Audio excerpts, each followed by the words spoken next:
నువ్వు ఓడిపోవడానికి ప్రధాన కారణం పార్టీ కార్యకర్తలని, పార్టీ కష్టపడడం గుర్తించుకోవడమే, ఎమ్మెల్యేలు గౌరవించమని కూడా మరి మీడియా ద్వారా కూడా తెలియజేస్తా ఉన్నాం. నిన్న చూస్తూ ఉన్నాం, చంద్రబాబు నాయుడు గారు బ్రహ్మాండంగా గెలిపించుకున్నాడు. పవన్ కళ్యాణ్ గారు, చంద్రబాబు నాయుడు గారు, ఒక ఎంపీ గారు ఫ్లైట్కి అవకాశం ఉందా లేదా, నీ పరిస్థితి ఏంటి అని కూడా అడగడం కూడా జరిగింది. 10 ఏళ్ళ ఏ రోజు కూడా పిలిచి నియోజకవర్గానికి నేను ఏమి ఇవ్వాలి, అక్కడ ఏమేమి పెండింగ్ ఉన్నాయి, నీ పరిస్థితి నేను అడిగినటువంటి దాఖలాల్లో మా ప్రభుత్వంలో జగన్మోహన్ రెడ్డి గారు ఆయన ఉన్నటువంటి సలహాదారులు పెట్టుకున్నాడు ఒక 60 మందిని. ఎందుకు పెట్టుకున్నాడో తెలియదు, వాళ్ళు ఏ సలహా చెప్తారో తెలియదు, మరి అసలు ఈయనేం చెప్తారో తెలియదు. మేమందరం గెలిచి ముఖ్యమంత్రి ఎన్నుకుంటేనే నువ్వు ముఖ్యమంత్రి అయ్యావు, మాతో కూడా నీకు టైం దొరకట్లేదని నేను అడుగుతున్నాను. ఈ రోజున బాధతో అడుగుతా ఉన్నాను జగన్మోహన్ రెడ్డి గారిని. అందుకనే ప్రజలు తగిన తీర్పు ఇచ్చారని కూడా నేను తెలియజేస్తా ఉన్నాను. ఏదైతే పవన్ కళ్యాణ్ గారు, చంద్రబాబు నాయుడు గారు, నరేంద్ర మోడీ గారి నాయకత్వంలో బీజేపీ అధ్యక్షురాలు పురంధేశ్వరి గారు వీళ్ళందరూ కూడా కలిసి కూటమిగా పవన్ కళ్యాణ్ గారు ఒకటే చెప్పారు, ఈ రాష్ట్రంలో ఓట్లు చీలనేమను కూటమిగా ఏర్పడి బ్రహ్మాండ ఘన విజయం సాధిస్తామని చెప్పడం కూడా జరిగింది. ఎన్నో అవమానాలు పడ్డాడు, ఎన్నో ఇబ్బందులు పడ్డాడు, ధైర్యంగా నిలబడి కూటమిని కలిపి మరి బ్రహ్మాండమైన ఘన విజయం సాధించినటువంటి పవన్ కళ్యాణ్ గారికి, చంద్రబాబు నాయుడు గారికి, బీజేపీ అధ్యక్షురాలు కేంద్రంలో నరేంద్ర మోడీ గారికి కూడా ధన్యవాదాలు తెలియజేస్తాను. ఎందుకంటే నాకు చాలా బాధ వేస్తా ఉంది, 2 సార్లు ఎమ్మెల్యేగా గెలిచి ఈ నియోజకవర్గంలో డబ్బులు ఏమి ఇవ్వకుండా ఆయన ఇచ్చి మేము ప్రచారం చేయడం తప్ప చేయడానికి ఏమి లేదని కూడా తెలియజేస్తా ఉన్నాం. బ్రిడ్జి ఇస్తానని చెప్పాడు, ఇక్కడ తిరువురు వచ్చి ఇల్లు ఇస్తానని చెప్పారు లేదా మీ అందరి ముందు.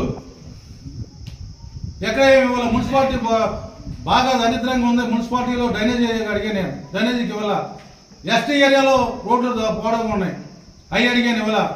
బస్ స్టాండ్ రోడ్లో ఆర్ఎంఐ రోడ్డు, బస్ స్టాండ్ కాడి నుంచి మెయిన్ రోడ్డుకు కూడా డబ్బులు అడిగాను, 10 కోట్లు అడిగాను, ఇచ్చేస్తానన్నా అన్నాడు, ఏమి ఇవ్వలేదు. అంటే మార్చి 13వ తారీఖున మీటింగ్ పెడితే నేను డిసెంబర్ వరకు కూడా తిరుగుతూనే ఉన్నాను.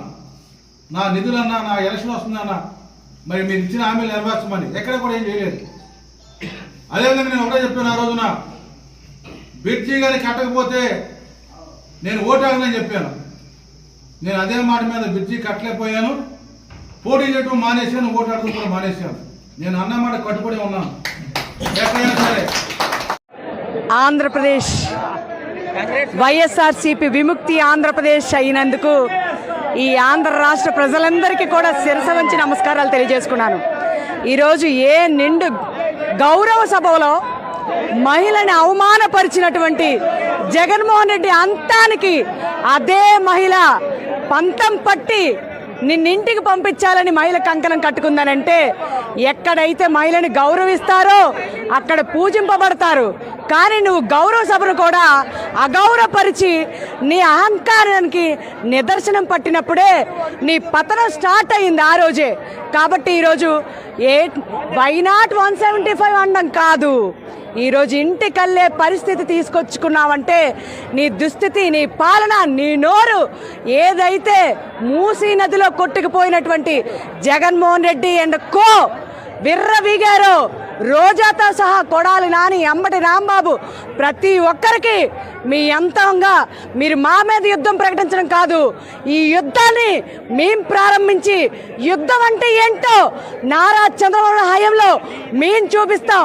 పరిపాలన అంటే ప్రజలకి సుపరిపాలన, సంక్షేమం అందించాలే కానీ అప్పులు తీసుకొచ్చి రాష్ట్రాన్ని చిల్లు చేసినటువంటి జగన్మోహన్ రెడ్డి కాదు అని చెప్పి ప్రజలందరూ తీర్పు ఇచ్చారంటే, ప్రజలకి జగన్మోహన్ రెడ్డికి ఇక్కడ యుద్ధం జరిగింది.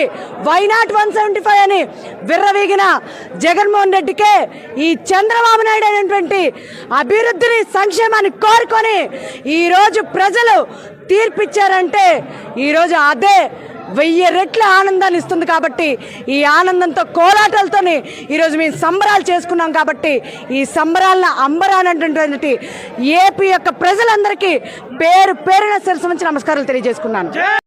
హెల్ప్ కూడా ఇవ్వడం జరుగుతుంది. మీరు రీసెంట్ రీసెంట్ గా అక్రాస్ ద కంట్రీ చాలా వరకు ట్రెండింగ్ కూడా ఉంది.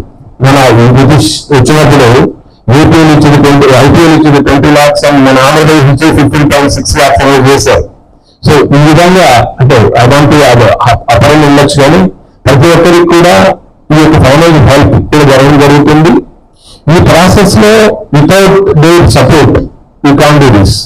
కాబట్టి వాళ్ళకు ప్రతి ఒక్కరికి ధన్యవాదాలు తెలుపుకుంటూ రాబోయే రోజుల్లో కూడా ఈ లీగ్ అనేది మన యొక్క ప్లేయర్స్ కి చాలా అవసరం ఉంది.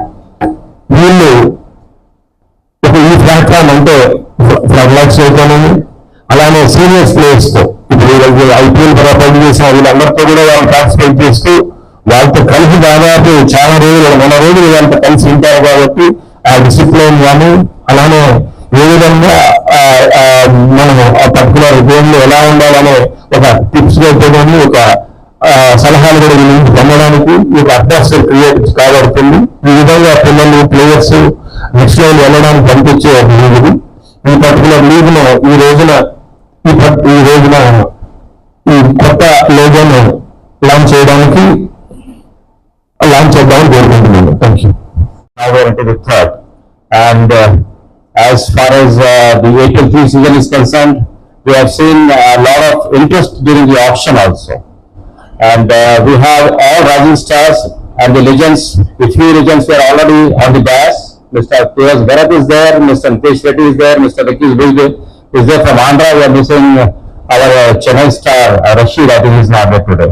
But anyhow, I thank everybody here, especially the media houses, which have been covering the part of cricket and the passion which the Andhra people have towards this. My duty for the CAG is to also see the part of the implementation of the the Loda committee, but the committees are different. What is the sport? We have to love the sport. We have to do it done. And as ACA is doing very well, 120 players are going to come up. They show up their talent here. And we have taken from the grassroots level also in the rising stars, thanks to the franchisee who has shown confidence in the ACA. And I thank once again to all the Apex members here, present and non-present, absent, and the governing council members who have been associating day and night for its growth of the game. And I thank once again all the players who are present here. Thanks to coming to Vizag all the way and representing their franchisee. I hope they will do well. And who wins or loses is not a question here. It is the love for the sport, the love for the cricket. And we know we have 3 rising stars from Andhra, and they are definitely going to do well. And I thank everyone for giving me this opportunity, and thank my department for sending me as a representative for the beautiful ACA, the journey called the ACA. Thank you, sir. Thank you. To be representing Andhra, and Andhra nunchi Urban, I feel that's a great blessing to me. And ఇలాగే ఇక్కడ ఉన్న అందరికీ players కి I think we all feel proud to represent Andhra first, and then yes, definitely if someone's playing for the country, it's a great feeling. And ఈ opportunities, so April అనేది last 2 seasons జరిగాయి, and this is the 3rd season. Definitely I'm very excited to be a part of this, and I always took April very serious because it gives an opportunity for everyone, be it someone who is playing IPL, someone who is playing for the country, or someone who wants to really enjoy the sport, and give them that one opportunity to discover their own game. Like Jitendra mentioned, I mean, sport is the top priority over here, and definitely cricket is top priority. So if Andhra is providing with such opportunity to play at the highest level with IPL standards, if you look into the broadcasting side, or if you look at the atmosphere, it's as good as IPL. I've been part of IPL for the last 5-6 years, so I know how things work over there. So it's absolutely professional. I mean, whatever franchise I've been part of IPL, and the new franchise which I will be a part of it, I'm really looking forward to this opportunity, and it gives all the youngsters from rural, or all the youngsters coming from different villages, I think it is a blessing for them, because it is like a bridge to their dreams. And I think all the players should use this opportunity and cherish in their own career. And I would like to thank Andhra for creating such great tournament, and we are very lucky to be part of this. I'm hoping this season will be a great season for every one of us, and I congratulate all the franchises who have been part of this great initiative. All the best to each and every franchise. May the best team win. Thanks. First of all, I would like to congratulate ACA for having 2 successful years of APL. Now, it's not easy to align all the business people in one franchise and get it together and create such a wonderful opportunity for all the players. I think they have done a brilliant job, and like we have seen, it's one of the topmost leagues in the country after TNPL, IPL, and lot of exposure to the players. It has given a lot of opportunities, exposure, and also financially it has been helped. It has helped lots of players, and we have seen that right from grassroots levels, a lot of players are starting to engage, come back to cricket, showing a lot of interest, which brings a lot of volume, which Andhra needs right now. A lot of volume, a lot of cricketers have come up, showed interest in playing APL. Now that has given a huge boost to a lot of players, and even it has been upgrading year by year as well. Like Star Sports First, and Star Sports Telugu, a couple of channels, and initiating the Rising Stars also is a very good thing. I hope we find really good talent going forward, and which we can find hopefully see this year, and we can use them in have these players in Mushtaq Ali or Vijay Hazare going forward. Let's keep continuing this great initiative by ACA, and we congratulate ACA for everything. Thank you. చేయగలిగారు. ఈ season 3 ఇంకొంచెం internal గా ఇంకొంచెం game experience ఇవ్వడానికి తీసుకురావడం జరుగుతుంది. ఎందుకంటే cricket match మీరు ఐపీఎల్ చూస్తున్నప్పుడు మ్యాచ్ తో పాటు కొంచెం అరౌండ్ ద మ్యాచ్ ఆ ఎసెన్స్ దెబ్బతినకుండా దాని చుట్టూ ఇంకొంచెం ఎంటర్టైన్మెంట్ యాడ్ చేయడం కానీ ఆ ఎక్స్పీరియన్సెస్ యాడ్ చేయడం జరుగుతుంది. రాబోయే రోజుల్లో మీరు అడిగిన విధంగా ఫ్రాంచైజీని పెంచడం అనేది గవర్నింగ్ కౌన్సిల్ అట్ ప్రజెంట్ మనకున్న ప్లేయర్స్ తీసుకుంటే, ఎందుకంటే ఎక్కువ టీంలు చేసేసి ఎక్కువ మందిని తీసే దానికన్నా గేమ్ షుడ్ బి ప్రాపర్ గా ఉండాలి.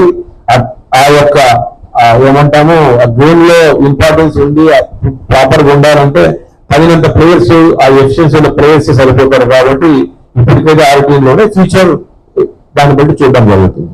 సరిపోయి గారు నెక్స్ట్ కంటిన్యూషన్ సార్ మీకు కూడా ఆల్రెడీ కేఎస్ భరత్ గారు విశాఖ నుంచి ఈరోజు వెళ్ళి ఇంటర్నేషనల్ పరంగా ఒక ఐజెక్ మ్యాప్ క్రియేట్ చేశారు. నెక్స్ట్ మీరు కూడా మొన్న ఐపీఎల్ ద్వారా ఈరోజు ఇండియా వైడ్ గా కూడా చాలా మంది తెలుగు వారు కానివ్వండి మన నుంచి రిప్రజెంటేషన్ ఉందని కూడా చాలా ఫ్యూచర్ హోప్ గా కూడా మేము చూస్తున్నారు.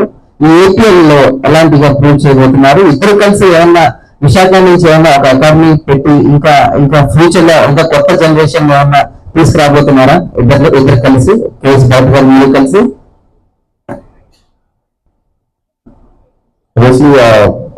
కేఎస్ అనేది ఇండియా అన్నప్పుడు even I also felt like అలా ఆడుతున్నాడు we should also try for level best అని.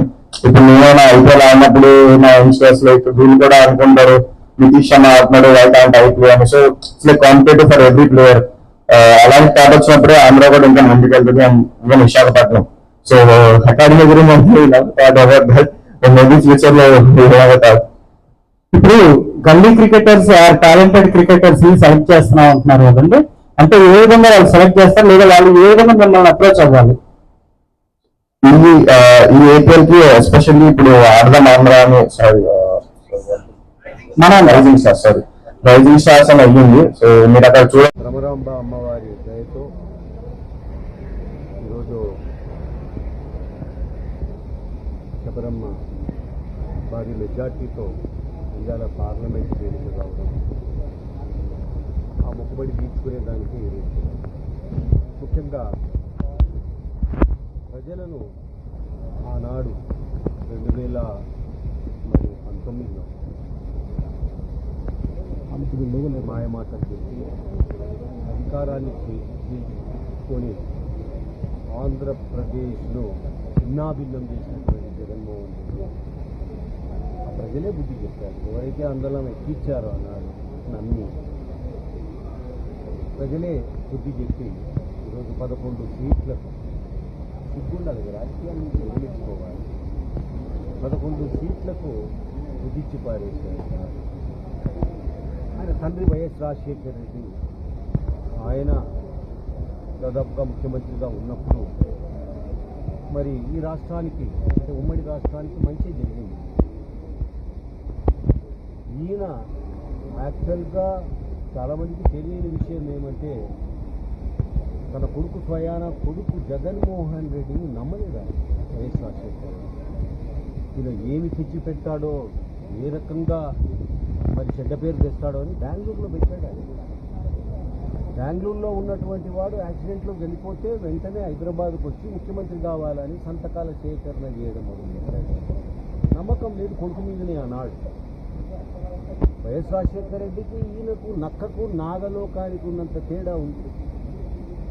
సర్వనాశనం చేసిపోయినాడు ఆయన. పోతూ పోతూ ఈ ఆంధ్రప్రదేశ్ను ఇవాళ స్థాయికి చేర్చి ఈరోజు ఆయన మరి ఎవడు కక్ష ఉన్నటువంటి వాడు, పగ ఉన్నటువంటి వాడు కూడా ఈ రకంగా ఒక రాష్ట్రాన్ని దెబ్బతీయాడు.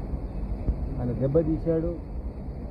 మరి ఆయన అహంకారం, అదే రకంగా ఆయనకున్నటువంటి పొగరు ఈరోజు ఈ రకమైన తీర్పు ప్రజలు చెప్పారు.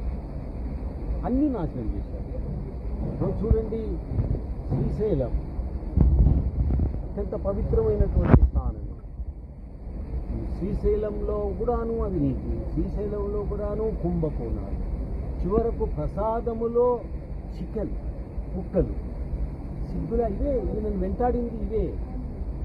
తిరుమల తిరుపతి దేవస్థానాన్ని నాశనం చేసేసారు, పద్ధతులను మార్చేశారు. ఇక్కడ కూడా చాలా పద్ధతులు మారినాయి. ఏదో ఈ హిందువులకు, ధర్మాన్ని నమ్మే వాళ్లకు మరి ఇదో ఈ దేవస్థానాలే ఉన్నాయి. వీటి మీదికి కూడా యుద్ధానికి వచ్చారు. ఇవన్నీ చాలా మటుకు ఇక్కడ ఉన్నటువంటి కుంభకోణాలు, ఇక్కడ ఉన్నటువంటి కూడా రెక్టిఫై చేయాల్సినటువంటి అవసరం ఉంది. ముఖ్యమంత్రిగా చంద్రబాబు నాయుడు గాడు, ఆ గుడివాడ గుట్కాగాడు, ఆ గన్నవరం సైకోగాడు, రే వల్లభనేని వంశీ అక్కడ ఇక్కడ పారిపోయి దాక్కుంటా ఉన్నావంట. పేరుని నాని, అనిల్ కుమార్ యాదవ్ ఎవ్వరిని కూడా మర్చిపోయే ప్రసక్తే లేదు. మీ అందరికీ నేను ఒకటి చెప్తా ఉన్నాను. అరే మీరు అంత భయపడబాకండి. ఇందాక చెప్పినట్టు అవినాష్, రే నాని మీ ఇళ్ల మీదకి రాము, మీ కుటుంబ సభ్యులకి జోలికి రాము, కానీ మీరు వాటి నుంచి ఒకటైతే అలవాటు చేసుకోవాలి. రోజు ఇక మీదట నేల మీద పడుకోవటం అలవాటు చేసుకోండి.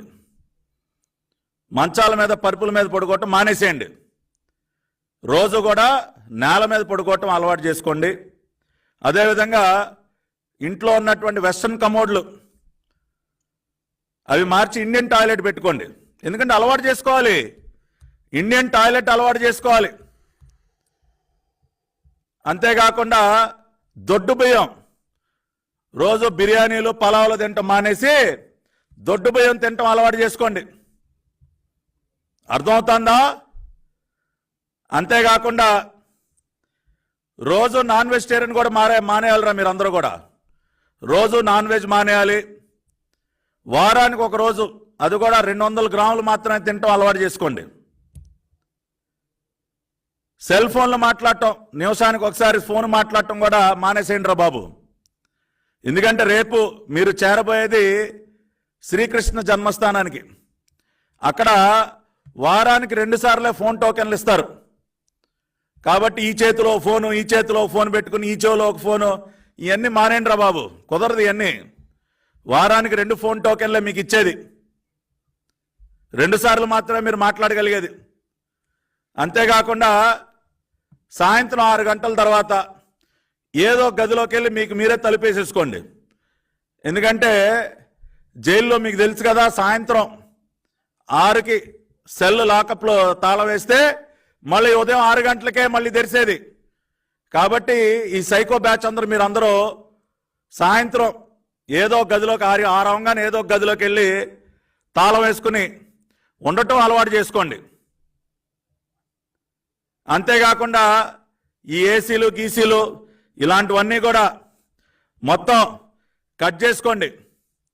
కాబట్టి ఇవన్నీ అలవాటు చేసుకోండి, ఎందుకంటే అవసరం. అరే అవినాష్, ఇవన్నీ అవసరం నాన్న. నీలాగా ఇళ్ల మీద పడి నా ఇంటి మీదకి వచ్చావు, నా ఇల్లు మొత్తం ధ్వంసం చేశావు, నా బిడ్డని, నా 8 సంవత్సరాల బిడ్డని భయపెట్టావు రే నువ్వు. కానీ నీలాగా అటువంటి సైకో పనులు నేను చేయను. నీలాగా అటువంటి సైకో లక్షణాలు నాకు లేవు.